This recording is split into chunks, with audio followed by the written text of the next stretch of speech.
ही जगह दोनों पड़े थे, छोटे कन्हैया सुदामा बड़े थे। एक ही जगह भगवान गुरुकुल में पड़े थे और उसमें छोटे कन्हैया सुदामा बड़े थे। मध्य प्रदेश में अवंतीपुरी में शांतिपनी की गुरुकुल में भगवान अध्ययन कर रहे हैं विद्या। और कथा के प्रेमी सज्जनों, एक दिन घर प्रातः काल हवन होना था। हवन में समदाओं की आवश्यकता पड़ती है, तो देवी सुदेवी ने कहा, सांदीपनी की पत्नी का नाम था सुदेवी। उन्होंने कहा कि देखो सुदामा, हवन सुबह होनो है और यज्ञ के लिए समुदाय है नहीं, तुम वन चले जाओ, लकड़ियां ले आओ। सुदामा बोले, मैया की आज्ञा, हम तत्काल जा रहे हैं। देखो मैया, अकेले तो हम चले जाएंगे, आपकी आज्ञा हमें स्वीकार है, लेकिन कन्हैया को भेज दो तो थोड़ा अच्छा लगेगा वन में, ना हम अकेले कब तक रहेंगे, अकेले सो दो भले। तो कन्हैया से कहा, तुम चले जाओगे? कन्हैया बोले, हम चले जाएंगे, गुरु मैया की आज्ञा कौन बिसराएगा। कृष्ण और सुदामा दोनों जंगल के लिए जा रहे हैं। कथा के प्रेमी सज्जनों, भगवान सुखदेव ने कहा है, सुनो राजन परिचित, दोनों भैया जंगल के लिए तैयार हुए। वैसे ही माता ने सुदामा से कहा कि बेटा सुदामा, देखो कुटिया पे कुछ है नहीं खाए को, और तुम थोड़े चना रखे हैं जे ले जाओ। एक बात और हम आपको पहले ही बता दें कि चना सुदामा जी ने सब कुछ मालूम था। कुटिया पर चना रखे हैं, देवी सुदेवी कुटिया में बैठी हैं। तब तक दुर्वासा ऋषि आए। दुर्वासा ऋषि ने कहा कि मैया कुछ है, भूख लग रही है। तो देवी ने कहा कुटिया पे कुछ नहीं है। इतना उन्होंने जैसे ही कहा, वैसे ही दुर्वासा ऋषि ने कहा, देखिए ये बात आई है बहुत वैसी, ध्यान से सुनिए। देवी ने कहा कुटिया पर कुछ नहीं है। दुर्वासा ऋषि बोले, झूठ बोलती हो देवी, कुटिया पर कुछ है नहीं क्या? चना नहीं है क्या? हाँ चना है, पर हम तुम्हें नहीं देंगे। वो चना हम सुदामा कृष्ण को देवेंगे, वो दोनों जाएंगे जंगल को। ये देवी ने कहा। वैसे ही चलते हुए दुर्वासा ऋषि ने कह दिया, जो कोई जो चना खावेगो वो गरीब बन जावेगो। और ये बात सुदामा ने सुनी, कृष्ण ने नहीं सुनी। सुदामा ने सुन ली, लेकिन सुदामा ने अब दो बातों में सुदामा अटक गए। जैसे ही मैया ने पोटली दी उन चनों की, सुदामा को तो मालूम हो गया कि चना अश्रापित हो गए, लेकिन माँ की आज्ञा को कैसे उल्लंघन कर दें। माँ की आज्ञा उन्होंने स्वीकार की, चना की पोटली कमंडल में रखी और सुदामा और कृष्ण दोनों जंगल के लिए जा रहे हैं। तभी माता ने कहा समझा करके, बेटा वन में जा तो रहे हो, छोटे छोटे हो पर अच्छे से जइयो। माता आपकी आज्ञा मिल गई, बस फिर अब कोई मेरा कुछ नहीं कर पाएगा। दोनों भैया माँ की आज्ञा पाकर जंगल में गए हैं। माताओं बहनों भाइयों, बीहड़ जंगल में जब पहुंचे तो सुदामा ने कहा, देखो कन्हैया तुम वृक्ष पे चढ़ जाओ, तुम लकड़ियां तोड़ियो और हम नीचे वो इकट्ठी करते रहेंगे। तो कन्हैया बोले कि हम छोटे हैं, तुम बड़े हो, तुम चढ़ जाओ। सुदामा बहुत चतुर थे, तो सुदामा ने कहा नहीं भैया तुम चढ़ जाओ, हम छोटे हैं। भागवत के प्रेमी सज्जनों, कन्हैया वृक्ष पर चढ़ गए और सुदामा नीचे है। भगवान लकड़ियां तोड़ तोड़ कर डाल रहे हैं, सुदामा एकत्र कर रहे हैं। तब तक प्रकृति ने अपना मौसम चेंज कर दिया, जैसे आज हो गया। देखो दिन कितना अच्छा हुआ था, धूप थी दिन में, लेकिन संध्या को कितनी तेज हवा आई, मौसम बदल गया कि नहीं। प्रकृति का कोई पता नहीं होता कब बदल जाए, वही हुआ। प्रकृति ने मौसम बदला। हुआ क्या माताओं बहनों भाइयों, बहुत तेजी से बादल उठने लगे।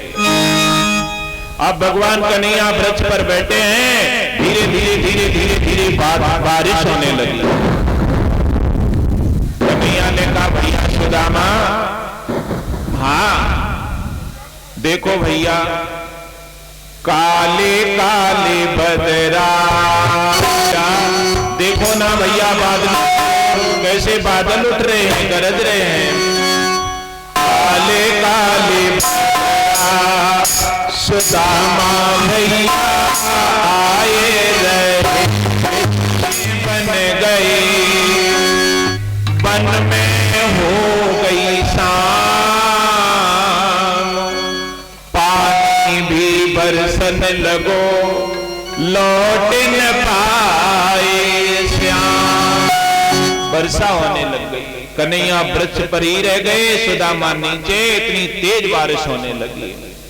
भागवत के प्रेमी सज्जनों, सुखदेव भगवान ने कहा, सुनो राजन परीक्षित, देखिए एक बात आप भी ध्यान रखना, जब आप अपने खेतों में काम कर रहे हो, महाराज परीक्षित, जब कोई भी व्यक्ति खेतों में काम करता हो या फिर मार्ग में कहीं जा रहा हो और बारिश में भीग जाए तो उसे क्या सताने लगेगी?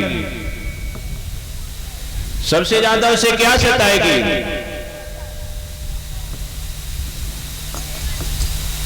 सबसे ज्यादा उसे सताने लगेगी भूख। जब आदमी भूख भीग जाता है बारिश में तो ठंड तो लगती है, जैसे ही ठंड लगती है वैसे उसे भूख सताने लगती है। वही तो हुआ राजन परीक्षित, सुदामा को भूख सताने लगी। सुदामा ने वही कमंडल से वो निकाले चना और चावने लगे। धीरे धीरे धीरे धीरे सुदामा जी चनाओं को चावने लगे। अपने मित्र से नहीं दे रहे हैं। क्यों नहीं दे रहे हैं? क्योंकि सुदामा को मालूम है कि अगर ये चना कन्हैया पावेगो तो कन्हैया गरीब बन जावेगो, उन्हें मालूम है पहले से ही, इसलिए नहीं दे रहे हैं। लेकिन भगवान कन्हैया वृक्ष से बोले कि भैया सुदामा, हमें तो ये लग रही है तू कुछ खाए रहो। सुदामा बोले, भैया कार को जंगल में खाए वे को कुछ नहीं खा रहे हैं। तो फिर ये कटर कटर कटर कटर की आवाज कहां से आ रही है? कि भैया दांती बाज रही है, तुम्हें नहीं मालूम कितनी तेज से बारिश है रही है, दांती बाज रही है। भगवान कन्हैया हंसकर बोले वृक्ष से कि सुदामा तुम एक बात तो भूल ही गए। बोले क्या? जगत चोरी चोरावन नामा, मोते चोरी करे सुदामा। तुम्हें क्या मालूम है, हम जब नेक भरे थे तभी से हम चोरी करना सीख गए थे, और तुम हमसे चोरी करके खा रहे हो, तुमने जानी हम जान नहीं पाएंगे। सुदामा ने कहा कि लग रहा है कन्हैया ने जान ली है।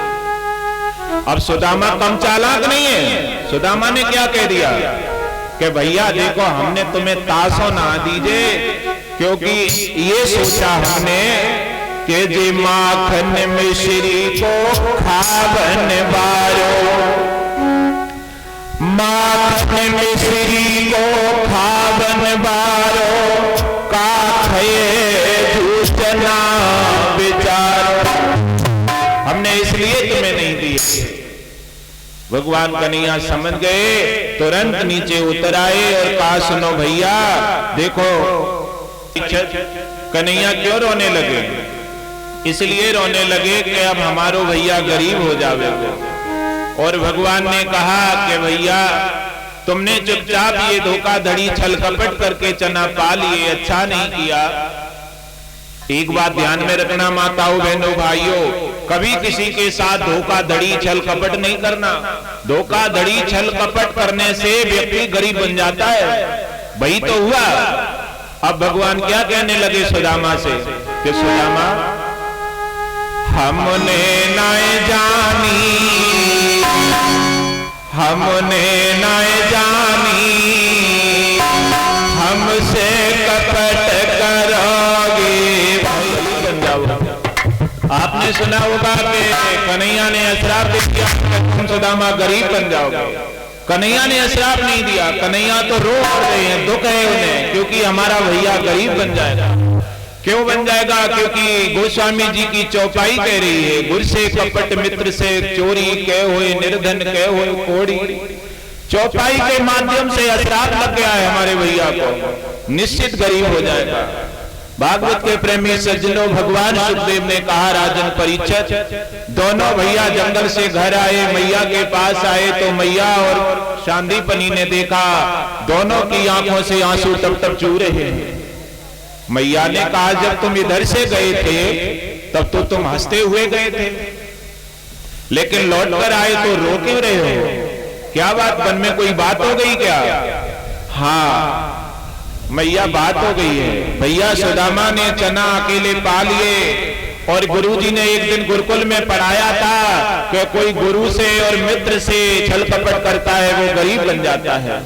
हमें लग रहा है कि हमारो भैया गरीब बन जावेगो। इतनी बात सुनकर के सांदीपनी ने कहा हाँ ये तो बात सच है। भागवत के प्रेमी सज्जनों, भगवान सुखदेव ने कहा राजन परीक्षित,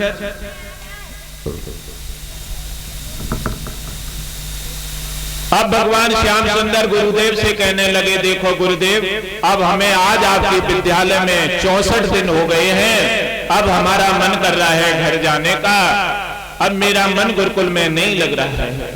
हमने जो पढ़ना था सब पढ़ लिया है। भगवान ने सारी विद्याएं कंठस्थ याद कर ली, सारे वेद याद कर लिए, सारी 16 कलाएं भगवान ने याद कर ली। उसके बाद गुरुदेव से कहा गुरुदेव अब हम अपने घर जाना चाहते हैं, हमें आज्ञा दे दो और गुरु दक्षिणा में कुछ मांग लो। देख लो और गुरु दक्षिणा में भगवान क्या कह रहे हैं, कुछ मांग लो। तो सांदीपनी कह रहे हैं कि हम मांगेंगे तुमसे जरूर, लेकिन पहले हम अपनी पत्नी को पूछ लें, क्योंकि सांदीपनी को मालूम था ये बाल ब्रह्मचारी योगीराज श्री कृष्ण हैं, जिनसे जो मांग लोगे वही मिल जाएगा। पत्नी के पास गए कि देवी आज कन्हैया कह रहे हैं कि गुरुकुल छोड़कर अपने घर द्वारका जा रहे हैं, कुछ गुरुदक्षिणा में मांग लो, कुछ मांगोगी? तो देवी ने कहा देखो कुछ मत मांगो, एक चीज मांग ले। वो क्या? कि जो वर्षों पहले तुम्हारा बेटा मर गया है वो मांग लो, ये ला देंगे। भागवत के प्रेमी सज्जनों, देवी की सलाह लेकर के सांदीपनी ने जाकर के कहा देखो कन्हैया गुरुदक्षिणा देवो तो हमें हमारो मरा हुआ बेटा लाकर दे दो। भागवत के प्रेमी सज्जनों, इतनी बात सुनकर भगवान कन्हैया और बड़े भैया बलराम के साथ सागर पर गए, क्योंकि उन्हें मालूम था सागर में डूब गया है गुरुदेव का बेटा। सागर के पास पहुंचे, सागर से कहा कि सुन समुद्र, तुझमें मेरे गुरु का बेटा डूबा है, कहां है, लाकर दे। इतना कहते ही समुद्र बोला गुरुदेव कि हमारे अंदर एक शंकासुर नाम का राक्षस रहता है, उसके पास है, आप चले जाओ। भगवान प्रवेश हो गए सागर में, सोरा गुन्ना मचाइए। माताओं बहनों, हमें मालूम है आप तमाशा ज्यादा देखने के लिए खुश हो, शांति से बैठे रहिए। भगवान सुखदेव ने कहा राजन परीक्षित, कन्हैया समुद्र में घुस गए और जैसे ही समुद्र में पहुंचे शंकासुर नाम का राक्षस निकला। राक्षस ने भगवान को देखा, भगवान ने कहा हमारे गुरु का बेटा कहाँ है? तो शंकासुर ने कहा गुरुदेव वो हमारे पास नहीं है, वो तो आपके श्री चरणों में बैठा है। उसी समय भगवान ने शंकासुर को मार दिया और शंकासुर को मारने के बाद भगवान के हाथ में एक बहुत सुंदर शंख आया। शंख आपने देखा होगा, पांचजन्य नाम का शंख उसी से प्राप्त हुआ था। लेकर के भगवान आए और गुरुदेव का भी बेटा भगवान ने लाकर गुरुदक्षिणा में दिया। भगवान कन्हैया द्वारका चले गए और सुदामा अपनी सुदामापुरी चले आए और जैसे ही सुदामापुरी में घुसे वैसे ही दिन प्रतिदिन सुदामा पर गरीबी टूटने लगी। अब सुदामा गरीब हो गए। भागवत के प्रेमी सज्जनों, एक बात और ध्यान रखना, जब सुदामा गए थे तब भगवान कन्हैया ने कह दिया था कि देखो भैया सुदामा, तुम जब ज्यादा परेशान हो जाओ सुदामापुरी में तो तुम हमें याद कर लीजो, हम तुम्हारे हैं। तुम ये मत सोचियो कभी कि हम तुम्हें भूल जाएंगे। जब तुम्हें कोई पीड़ा हो, कष्ट होवे तो सीधे द्वारका चले आइयो। ये भगवान ने कह भी दिया था सुदामा से। सुदामा अपने घर चले गए। अब कुछ भागवत के प्रेमी सज्जनों, सुदामापुरी में जाकर के अपने बच्चों के साथ जीवन बिताने लगे। कथा के प्रेमी सज्जनों निर्धन हो जाते हैं। हेलो। अब काफी दिन जब बीत गए तब अपनी पत्नी सुशीला से कहा कि देवी सुशीला, अब तो कुछ खाने पीने को भी नहीं है घर में, कुछ हो तुम्हारे पास? तो कुछ नहीं है, खाने पीने को जब घर में नहीं रहा। प्यारे भाई बहनों, देखो हम आपको कथा थोड़ी जल्दी में सुना रहे हैं। आज दिन में सुनाते तो अच्छे से सुनाते, संध्या की वेला है, बहुत रात्रि हो जाएगी। अभी महत्वपूर्ण कथा जो है वो पड़ी है सुनाने को। भागवत के प्रेमी सज्जनों, भगवान सुखदेव ने कहा है, सुनो राजन परीक्षित, कुछ घर में जब खाने पीने को नहीं रहा, आप सुदामा 5 घर मांग लाते हैं, जो मिल जाता है पा लेते हैं, नहीं मिलता तो भूखे रह लेते हैं, पर कहते किसी से नहीं है। कोई कहता है कैसे रह रहे हो, तो सुदामा कह देते हैं बड़ी मौज में रहते हैं मेरी यार, गरीबी में अच्छे से रह रहे हैं, कोई पीड़ा नहीं है। भागवत के प्रेमी सज्जनों, ये भाव भगवान के मित्र सुदामा का बहुत अच्छा था और इसी भाव से भगवान उनसे बहुत खुश रहते थे। भागवत के प्रेमी सज्जनों, इधर द्वारका में द्वारपाल लगे हुए हैं और इधर सुदामा जी तंदुलों की पोटली जो थोड़ी दान दक्षिणा में मांगने से मिल गई थी, वही तंदुलों की पोटली बगल में दावे हैं और अपने मित्र के पास जा रहे हैं। और द्वारपाल मार्ग में है। कथा के प्रेमी सज्जनों, सुदामा जी आ रहे हैं तो मार्ग में कौन मिल गया? मार्ग में उन्हें नदी पड़ी है। कौन सी नदी पड़ी? सुनो राजन परीक्षित, वो गोमती नदी बह रही थी। नदी पर पहुंचे सुदामा, नदी में जल देखा। अब सुदामा बैठ सोरागुन्ना मचाइए। सुखदेव ने कहा है, सुनो राजन परीक्षित, सुदामा गोमती नदी पर है और गोमती नदी पर सुदामा ने जल देखा और जल देखा, अभी वहीं रहेंगे, नदी पड़ी है, नदी पर खड़े हैं, जल देखा नदी में। बोले सुदामा, अब हमें लग रहा है हम पहुंच नहीं पाएंगे द्वारका, क्योंकि हम नदी उतर नहीं पाएंगे और नाव वाले हमें बैठा लेंगे नहीं, क्योंकि हमारे पास पैसा नहीं है और फ्री में हम बैठेंगे नहीं। तभी भगवान कन्हैया मल्लाह बन गए और नाव लेकर आ गए और सुदामा पाल पर सो रहे हैं। नाव खड़ी कर दी और लंबी सी बल्ली हाथ में रहे, थोड़ी पेट में टच की, जैसे ही पेट में लगी तैसे ही सुदामा जग गए। कहां जाओगे? कि भैया जाना तो द्वारका चाहते हैं। द्वारका? बैठ लो, नाव जा रही है, बैठ लो। नाव में बैठ कैसे लें, हमारे पास पैसा नहीं है। कोई बात नहीं, बैठ लो, हम फ्री में तुम्हें छोड़ देंगे। मल्लाह रूपधारी है भगवान। सुदामा बोले कि फ्री में नहीं, सही नहीं रहेगा नाव में बैठना। नहीं नहीं, बैठ लो, कुछ हो तो दे देना। कुछ नहीं है, कुछ नहीं है, कुछ तो है, कुछ नहीं है, गरीबी है, गरीबी दे दो, हम ले लेंगे। बात हंसने की नहीं है, उसी समय ही गरीबी को हरण कर लिया भगवान ने। सुदामा से कहा, कुछ है तुम्हारे पास? सुदामा ने कहा, कुछ नहीं, गरीबी है। तो गरीबी दे दो। सुदामा बोले, कैसा नाविक है, गरीबी ले रहा है। कोई बात नहीं, चलो बैठ लेते हैं। बैठ गए, नाव में उस पार हो गए और लगाते लगाते ठेक आगे जा रहे हैं। भागवत के प्रेमी सज्जनों, और द्वारपालों के पास पहुंचे। द्वारपालों से कहा, ये कौन सा नगर है? द्वारपाल बोले, सुदामा ने कहा, ये कौन सा नगर है? तो द्वारपाल कहने लगे, ये अयोध्या है। अयोध्या है? कन्हैया बोले, 6 अयोध्या, वो 6 द्वारका, हमें 1 द्वारका की जरूरत है, 6 की नहीं जरूरत है हमें। तब उन्होंने कहा, या कहा तुम किससे मिलोगे? कि हम अपने मित्र से मिलने चाहते हैं, उनका नाम कृष्ण है। तो उन्होंने कहा, कृष्ण है, गुजरात में है कुछ है कहते हैं। तो उन्होंने कहा कि हम 6 कृष्ण से नहीं मिलेंगे, हम उनसे मिलेंगे जो हमारे साथ गुरुकुल में पढ़े हैं, जो मथुरा से आए हैं, तो उनका ही दरबार है। द्वारपाल समझ गए, चले जाओ। भागवत के प्रेमी सज्जनों,